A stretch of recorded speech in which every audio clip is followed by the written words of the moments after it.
Ratna katastrofa se približila i granicama Crne Gore. Oružjem se mora postići ono što je postavljeno kao cilj. Dakle, prirodna granica Neretva. Ratujemo za mir, za Crnu Goru i Crnogorce. Praktično je u potpunosti blokiran Cavtat i Dubrovnik. To može biti i večeras da ćemo da skradom da pijemo kafu, a sutra sigurno. Crna Gora nije u ratu. Nametnuti rat ćemo dobiti. Ono je srušeno sve što mogu srušiti zdravo. Tora bila kliče, gdje si srpski Dubrovniče. Salovčena bila kliče, odnosi na Dubrovniče, odnosi na Dubrovniče. Da uputim jedno iskreno žaljenje svim građanima Republike Hrvatske. Nisam kriv po ovoj optužnici. Kriv sam. Danas sveti i nevini grobovi postavljaju pitanje zašto?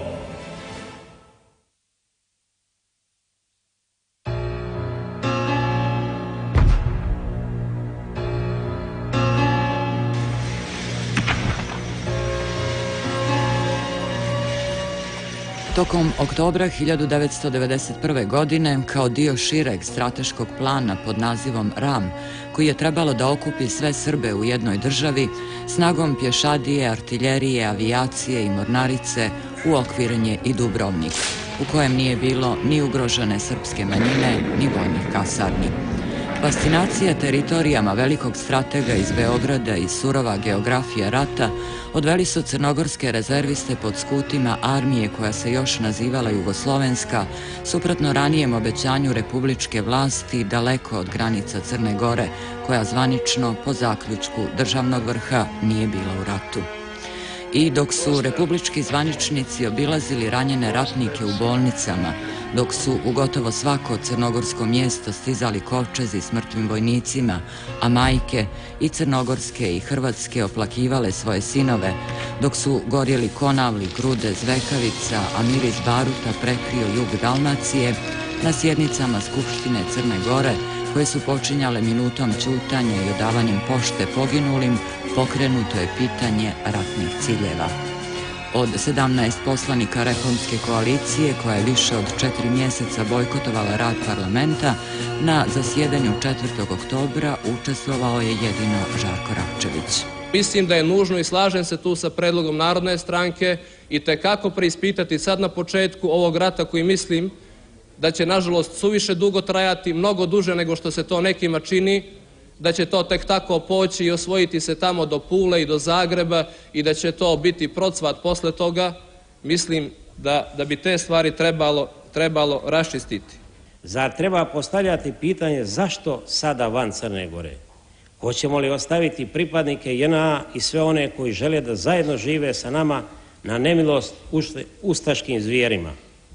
Zar nije granica tamo gdje je naš vojnik, gdje je vojnik JNA napadnut? Zbog čega legalne vlasti Crne Gore i Srbije nijesu u svojim republičkim skupštinama već odavno prihvatile predloge Narodne stranke Crne Gore da se ponište administrativne granice, koje su danas glavni razlog ratnih sukoba koji se vode, pa tako i eliminisala osnovni razlog zbog koji se taj rat danas vodi. Naša koalicija, kao i ja lično, mislimo da nismo za promjenu granica, nikakvu promjenu granica od postojeći. Pogotovo ne uz upotrebu sile, kako neki zagovaraju, jer to bi bilo bezumlje u kome svi gube. Iako će godinama kasnije mlado crnogorsko vođstvo tvrditi da ih je vojni vrh dezinformisao i držao na distanci, predsjednik predsjedništva Crne Gore saopštio je tog 4. oktobra 1991. da je republički vrh upoznat sa planom operacija na Dubrovačkom području. Radi se o racionalnom planu koji prije svega želi da sačuva živote pripadnika jedinica Jugoslovenske narodne armije, da smanji očekivana i velika ratna razaranja, ali da se definitivno i do kraja obračuna sa tim naoružanim formacijama.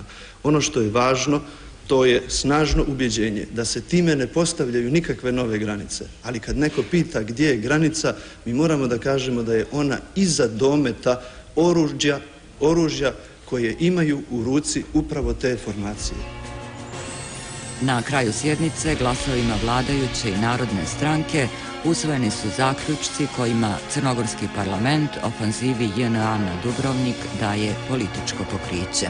U toku je neobjavljeni rat ustaških neofašističkih formacija Republike Hrvatske protiv Jugoslavije i Jugoslovenske narodne armije. Rat protiv svih pokušaja da se političkim sredstvima razriješe sva sporna pitanja u ovoj zemlji. Skupština Republike Crne Gore daje punu podršku Jugoslovenskoj narodnoj armiji u njenoj namjeri da svojom snagom spriječi građanski rat, međunacionalne sukobe, genocid nad srpskim narodom i pripadnicima JNA u okupiranim kasarnama i članovima njihovih porodica. Pitanje ratnih ciljeva odgođeno je za naredne sjednice. Ja bih sugerisao da nakon rasprave koja će biti održana u 7. ovog mjeseca na narednoj sjednici Skupštine i nakon sagledavanja i pokušaja sagledavanja cjeline političkih pitanja i ta pitanja postepeno stavljamo na dnevni red. No, ni 7. oktobra nijesu formulisani ratni ciljevi. Iako su liberali sa skupštinske govornice tražili da se proglasi suverenost Crne Gore i istovremeno neutralnost u prljavom i besmislenom ratu koji odnosi nevine ljudske živote, vladajuća većina ojačana Narodnom strankom ponovo je podržala napore JNA da oružjem dokaže vlasništvo nad Dubrovnikom. Iz burne višesatne rasprave sačuvan je jedino dramatični, pogrešno adresiran i nažalost samo demagoški apel potpredsjednika predsjedništva počivše Jugoslavije. Obraćam se građanima Dubrovnika i okoline, obraćam se hrvatskom vrhovništvu i čitavoj domaćoj i međunarodnoj javnosti. Pripadnici Jugoslovenske narodne armije, čiji najveći broj čine snage iz Crne Gore, uključene u Jugoslovensku narodnu armiju, čuvat će Dubrovnik jednako kao što bi čuvali svoj Kotor ili svoje Cetinje.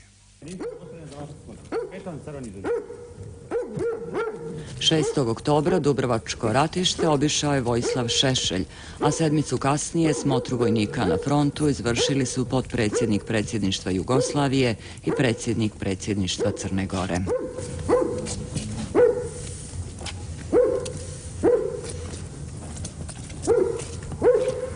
Drugovi vojnici, zdravo! Zdravo! Mir! No! No! Zi! Pretpostavljam da je svakom od tih naših vojnika koji su tamo na frontu do kraja jasno koji bi to ciljevi bili zbog kojih se i angažovala Jugoslovenska narodna armija, a to je da se onemoguće oni koji konstantno već dugo razbijaju tu Jugoslaviju i kojima je osnovni cilj da tu Jugoslovensku narodnu armiju razbiju kao jedinu legalnu oružanu silu koja bi trebala da stane u funkciji zaštite i te Jugoslavije i toga naroda koji želi da ostane da živi zajedno. Predsjednik Crne Gore priznao je međutim da vojnicima na frontu ni 13 dana nakon prelaska crnogorsko-hrvatske granice nijesu jasni ciljevi rata. Oni su od nas kao državnika i političara tražili cilj vrijedan njihove borbe, njihovog zanosa i hrabrosti. U svakom slučaju taj cilj, ma koliko sada bio jasan u nekom svom naslućivanju, za narednih nekoliko dana mora biti nedvosmislen u svojim konkretnim opredjeljenjima. I dok su političari uporno odlagali zvanično definisanje ratnih ciljeva ili nemušto pokušavali da ih zamagle, generali i vojnici na frontu, čekajući objašnjenje civilnih vlasti zašto pucaju i ruše po tuđoj zemlji, sačinili su svoju listu ratnih ciljeva. Cilj vojne operacije oko Dubrovnika je kao i cilj svih vojnih operacija u Jugoslaviji što se izvode, a to je razoružanje ustaških formacija. Znači, eliminisanje tih profašističkih snaga iz ovog terena.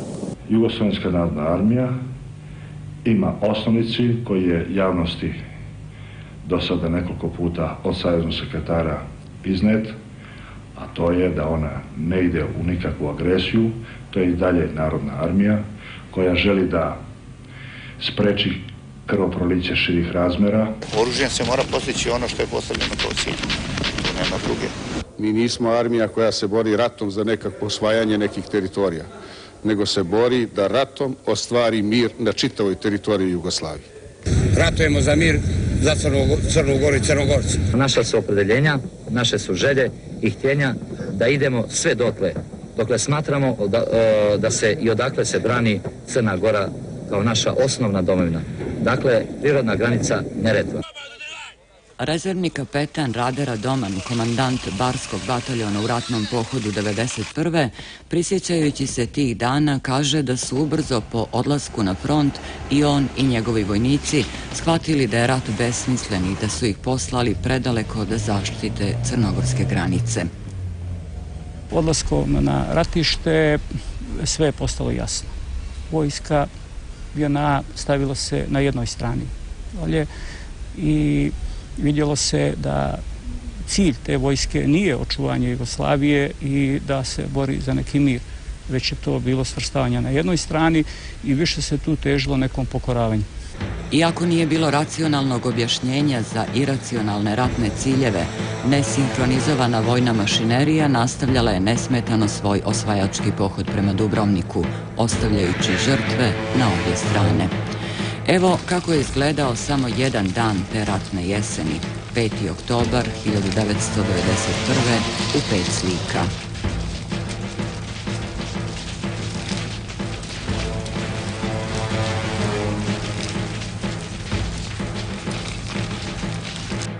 Udarna vijest u crnogorskim medijima, pogibija komandanta vojno-pomorskog sektora Boka Krsta Đurovića.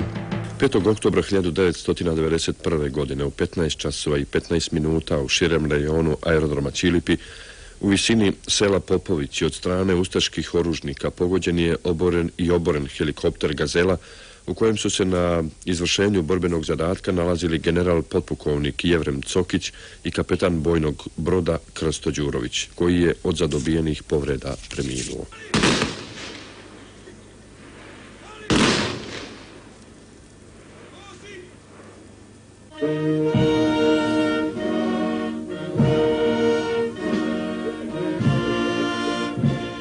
Komandante Đuroviću, tvoja pogibija bit će za nas, tvoje ratne drugove podsticaj za još odlučniji obračun sa ustaškim zlom.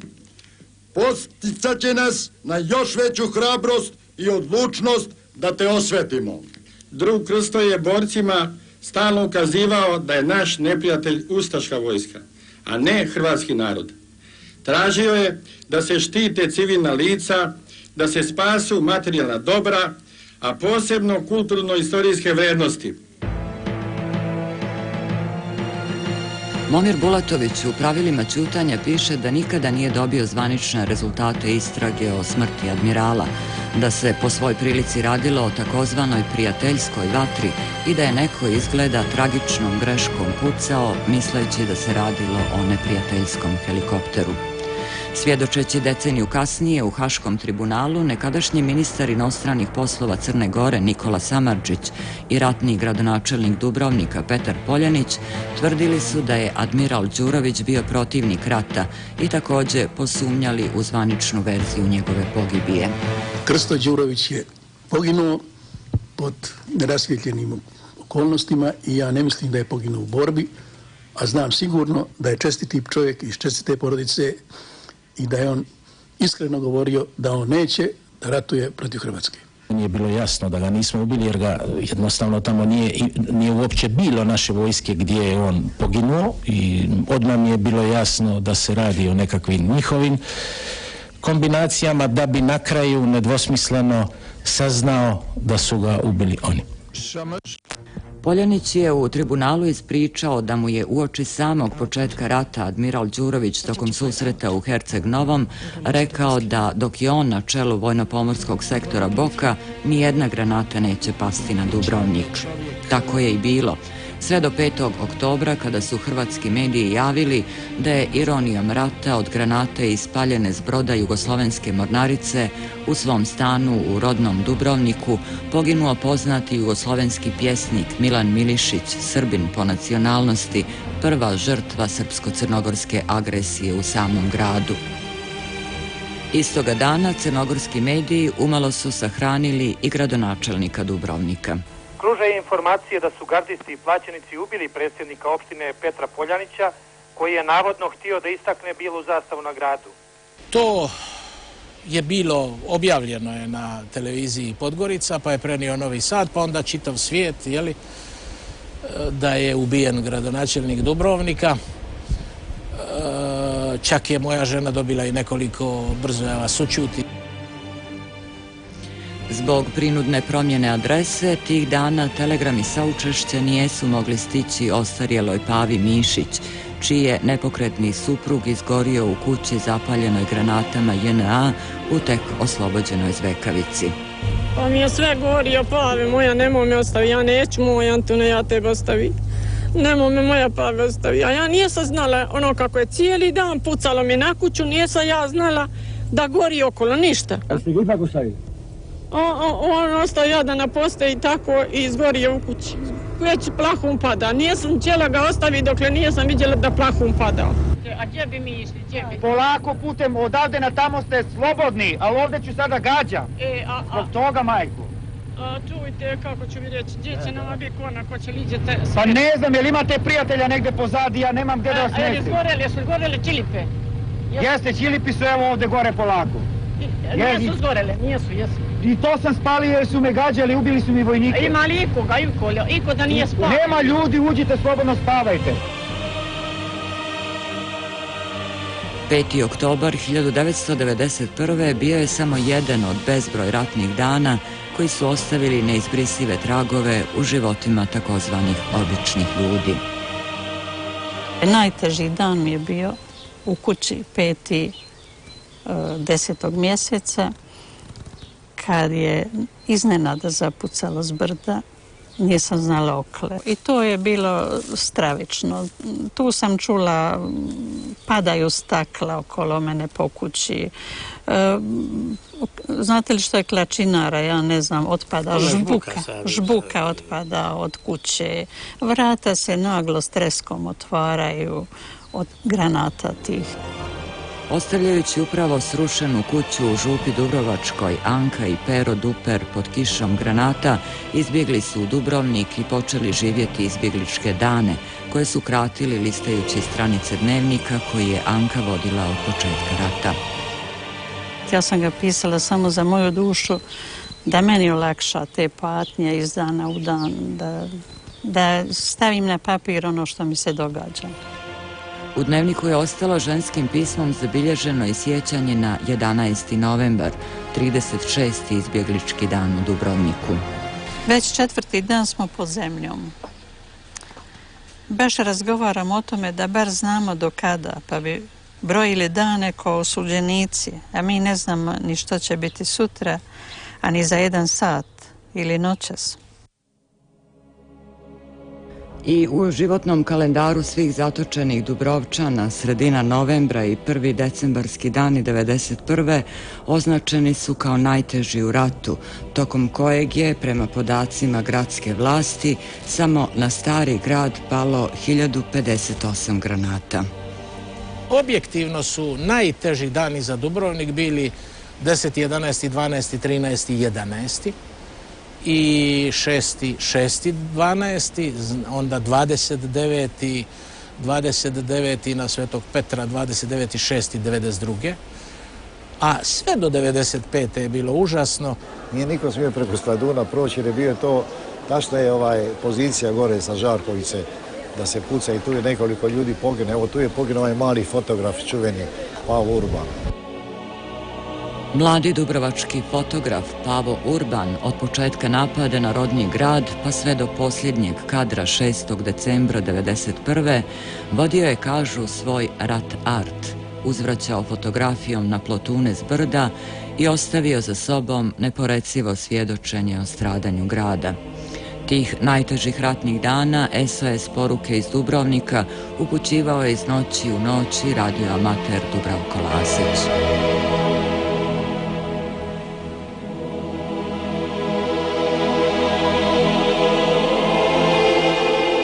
Od jutra do noći tuku po nama. Nažalost, Hrvatska neće više imati Dubrovnik, svoj ponos, svoj biser.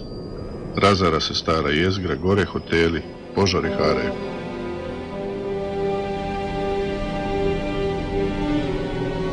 Grozno vidjeti ovaki grad. Užas je.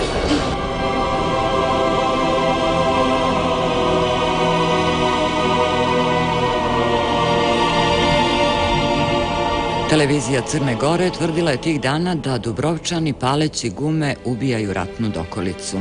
Pokušavaju svo vrijeme da plasiraju i svijetu informaciju da je Dubrovnik napadnut, da je bombardovan, međutim treba reći taj podatak da su pirotehničke službe hrvatskih gardista izgleda dobro radile svoj posao, pa tako da su u tim naseljenim zonama i postavili dosta tih sredstava, ne bi li se stekao utisak da Jugoslovenska narodna armija upravo gađa naseljena mjesta. Po tom parkingu je vraćena vatra da se učutka to oruđe. Vatra je zahvatila parkirane automobile i taj dim je uglavnom sa tog parkinga. Nije bilo nikakvih pogodaka u Dubrovnik. Znači Stari grad nije diran? Stari grad nije diran, niti ništa. To bi bilo porazi za nas. Mi ne bismo dozvolili da takve pogodke imamo. Slična objašnjenja preživjela su do današnjih dana. Dubrovnik nismo dirali, čak smo dozvolili da dolaze razne emisije, među kojima je čak i Mesić bio u posjeti Dubrovniku. A to što su oni inscenirali pokušavajući da nas optuže, to nije jedino delo njihovo u kombinaciji sa Zapadom, da se iscenira nešto što se želi pokazati i nas optužiti, a delo je njihovo. Predsjednik Udruženja boraca ratova 90-ih kaže da haubički bataljon kome je on pripadao nije granatirao Stari grad. Što se tiče Starog grada i tih objekata nije ispaljena ni jedna raketa, to sam pouzdano znam, kasnije sam provjeravao. Bilo je sa nekih drugih pozicija i kasnije, pošto smo mi vratili nekoliko granata, koliko ja znam, upućena sami grad. Što se tiče Dubrovačke regije, tu je druga priča. Dakle, tu je palo mnogo granata. Bravo, prozor. A jednu ne može da omane, evo.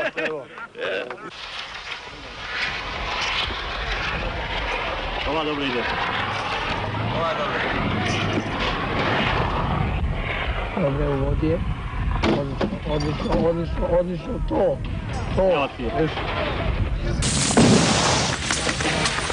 Bravo! Paljba!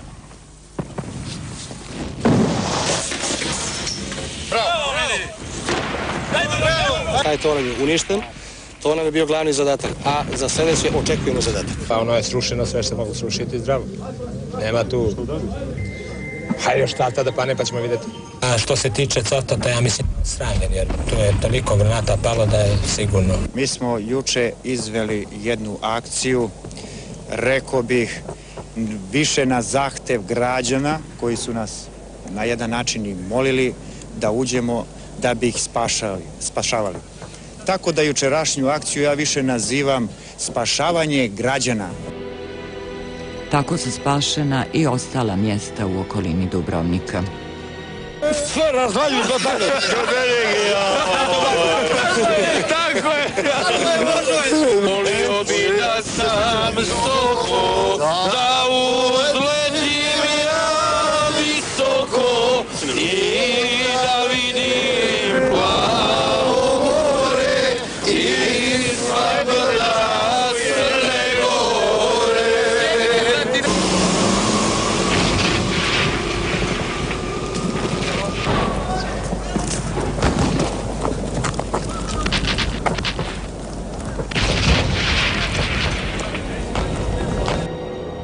Oslobodilačkoj vojsci, koja je za sobom ostavljala samo zgarišta i pustoš, u oslobođenim mjestima nije imao ko da se obraduje. Sva su ova sela pusta, nema nikoga.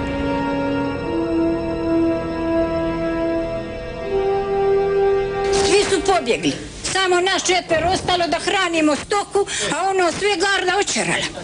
A mi nismo htjeli da idemo od naših kuća, nego ostali tu. Bilo nas je u mjestu samo 8, svi su pobjegli, žene, djeca, svi u Dubrovnik, a mi smo uvijek govorili mi ćemo ostati u našoj kući, vojska neka ratuje, mi nećemo ratovati, mi ćemo živjeti svoj život, tako i u onom ratu, prije ratovima bilo.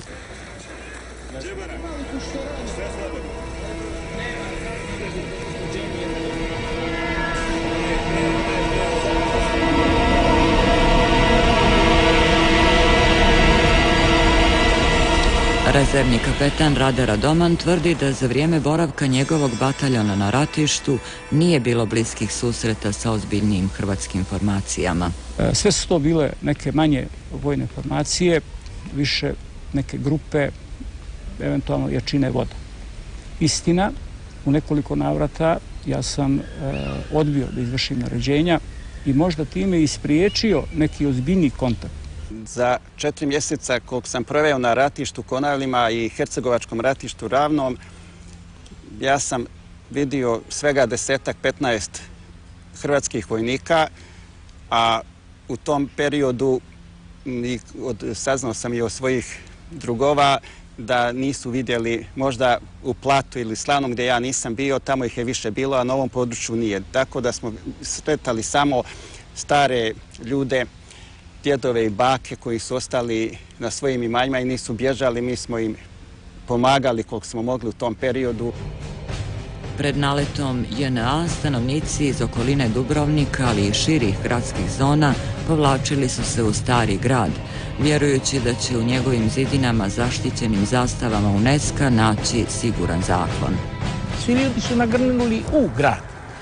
Tako da je grad unutar zidina bio, što se pučanstva tiče, najnapučeniji u svojoj povijesti. Nikada nije toliko ljudi bilo koliko ih je bilo tad. A granate su počele, agresija je počela, bili smo izolirani, nismo imali ni kopnenih, ni zračnih, ni morskih komunikacija, bili smo stisnuti i bilo je uistinu teško živjeti. Grad je bio paraliziran, prijetila je i zaraza nekakva, da nije pala u 11. mjesecu jedna vrlo obilna kiša koja je mnogo što oprala i omogućila nam da napunimo koje kakve posude vodom, bila bi katastrofa. Jer nismo imali, mislim 132 dana nismo imali vode i 153 dana struje. Na kraju se cijeli grad sveo na tih 11 km kvadratnih i tu je bilo negdje zajedno s izbjeglicama iz Konavala negdje 60.000 ljudi koji tu pokušavalo živjeti, preživjeti i na kraju uspio. Svak se snalazio. Ono što uvijek govorim, rat je crno-bijela situacija. Rat dobre ljude čini boljima, rat zle ljude čini gorima. Nikad ljepše osmijehe nisam doživio u ratu. Živ si, treba li ti, svak je svakome pomagao. Jutro sam gledao red staraca i starica, red za hranu. Red staraca koji je cijelog života radio u onoj Jugoslaviji, evo kako im je vratila. Muči ih glađu i žeđu, drži ih u logoru. Da, rekli su im da mogu otići, napustiti ognjišta i ići u nepoznato. Ali kažu mi, prestari smo, preponosni smo. Predugo je u ušima ozvanjalo non bene pro toto libertas auro. Prvi konvoj pomoći stigao je u Dubrovnik posljednjeg dana oktobra. Narednog mjeseca u okupirani grad sa predstavnicima međunarodne zajednice stigla je i podrška i ohrabrenje njegovim stanovnicima, a osvajačima nedvosmislena osuda svjetske javnosti i zahtjev da se zaustavi rat. Pod okriljem varljivih primjerja uz prisustvo posmatrača Evropske zajednice, Dubrovnik je tokom rata napustilo više od 30.000 stanovnika iz cijele regije.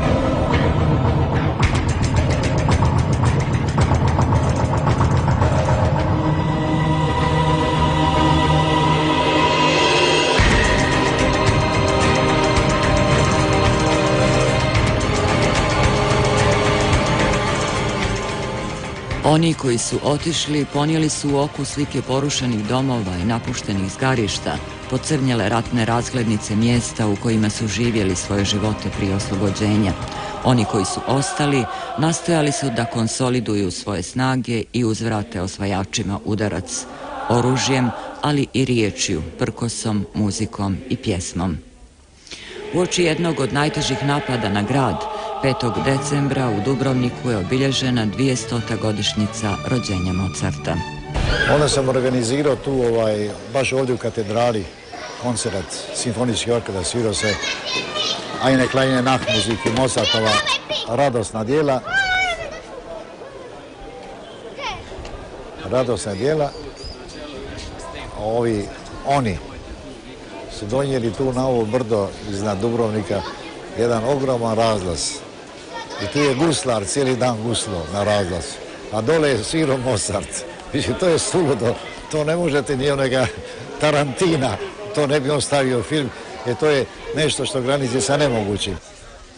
I kada danas upitate Dubrovčane što je uprkos vojnoj nadmoći nekadašnje JNA odbranilo grad, kratko će vam odgovoriti. Istina u gradu slobode. Volja, snaga, odlučnost, srce, vjera. Vjera u pobjedu, vjera u... Pazite, niko nikada nije uspio pobijediti narod.